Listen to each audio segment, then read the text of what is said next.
Rail লাইনের দুপাশে নেই কোনো লেভেল ক্রসিং, চালক ছিলেন অসতর্ক। মুহূর্তেই ট্রেনের চাকায় পিষ্ট হয়ে প্রাণ গেল একই পরিবারের ৫ জনের। ভয়াবহ এ দুর্ঘটনা ফরিদপুরের সদর উপজেলার গেরদা এলাকায়।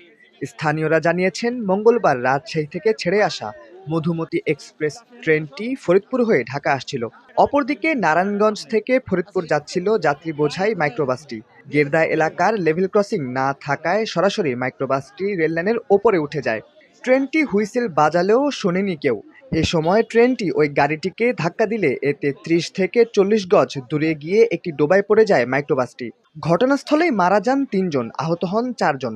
তাদের হাসপাতালে নেওয়ার পথে মারা যান আরো ২ জন। ট্রেন আপনার যে মধুমতি সমস্ত ট্রেনটা ওটা আপনার ঢাকার দিকে যাচ্ছিল, ফরিদপুর থেকে আসছে। আর এই যে মাইক্রোবাসটা এটা আপনার ফরিদপুরের দিকে যাচ্ছিল, গেদ্দার থেকে বের হয়েছে।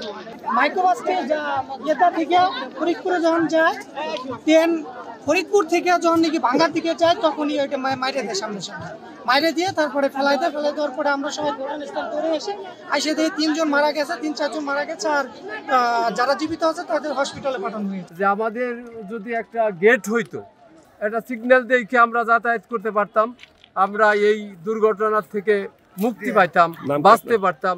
এই জায়গা বারবার দুর্ঘটনা ঘটতেছে, এই জায়গা গেটের খুব জরুরি দরকার।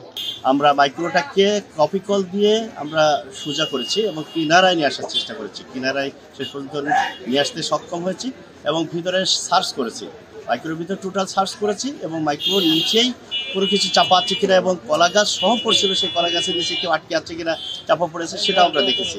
শেষ পর্যন্ত আমরা কোনো মিসিং বা ভিকটিম পাইনি। তবে আমরা যেটা চেষ্টা করেছিলাম জনগণের চাহিদা যে কেউ আছে কিনা মিসিং, সেটা আমরা শেষ পর্যন্ত কাজ করতে সক্ষম হয়েছি। ৫ জনকে হসপিটালাইজড করার সুযোগ পেয়েছি আর ৩ জন ডেড বডি। লেভেল ক্রসিং না থাকায় এমন দুর্ঘটনার শিকার করে জেলা প্রশাসক জানান, দ্রুত ক্রসিং বার বসাতে সংশ্লিষ্ট মন্ত্রণালয়ে আবেদন করা হবে। রেলের যে নিরাপত্তা ব্যবস্থা এটা দরকার, এখানে স্থায়ীভাবে একটি নিরাপত্তা ব্যবস্থার জন্য আমরা মন্ত্রণালয়ের দৃষ্টি আকর্ষণ করব এবং যাতে করে পরবর্তীতে দুর্ঘটনা না ঘটে।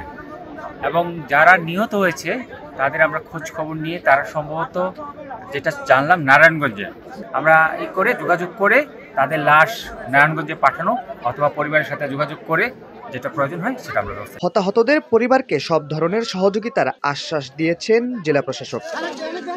দৈনিক ডেস্টিনি ডেস্ক রিপোর্ট।